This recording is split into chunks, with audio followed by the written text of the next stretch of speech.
Ja, vi er kommet til rundt nu. Og på vej ud mod det første sted. Yes. Og vi er ude nu.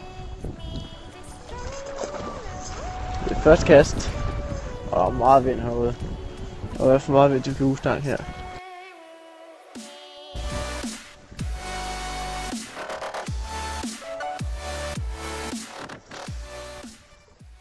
Ja, min dag her rundt, den er ved at være afsluttet. Den er ved at være vendt. Jeg har en time, halvanden til min bus går over. Så jeg har lige en time til at se, om jeg kan fange en fisk.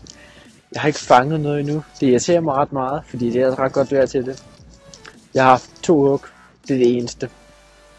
Og jeg tænder selvfølgelig kameraet, hvis jeg lige fanger noget. Sådan.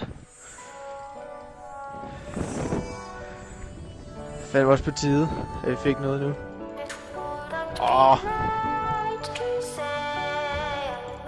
Nice. Og det er en god idé her.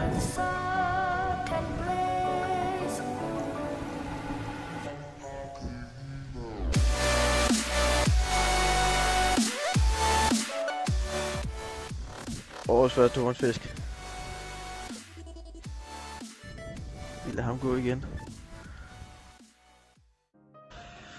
Kom hjem her for en time siden, tror jeg. Og efter jeg fangede hornfisken, der tog jeg et par kaster sådan, men det jeg havde glemt, det var at Leonora Christina kom ind på det tidspunkt. Og når Leonora Christina kommer, så skaber den en masse grimme bølger, som så kommer ind og bryder der, hvor jeg stod, og jeg blev skyllet af klipperne og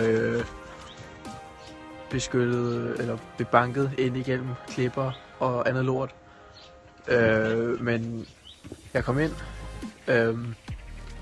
Altså jeg har været heldig, men jeg fik heldigvis styr på situationen og kom ind og fik reddet alle mine ting. Og der var en masse flinke mennesker, der kom og hjalp mig og gav mig tørt tøj, og nogen der kørte mig hjem, og det er jeg rigtig, rigtig glad for. Der er nok ikke mange, der der er nok ikke nogen af dem, der hjælper mig, der kommer til at se den her video. Men jeg vil gerne sige tak til dem, for I har virkelig gjort en forskel for mig.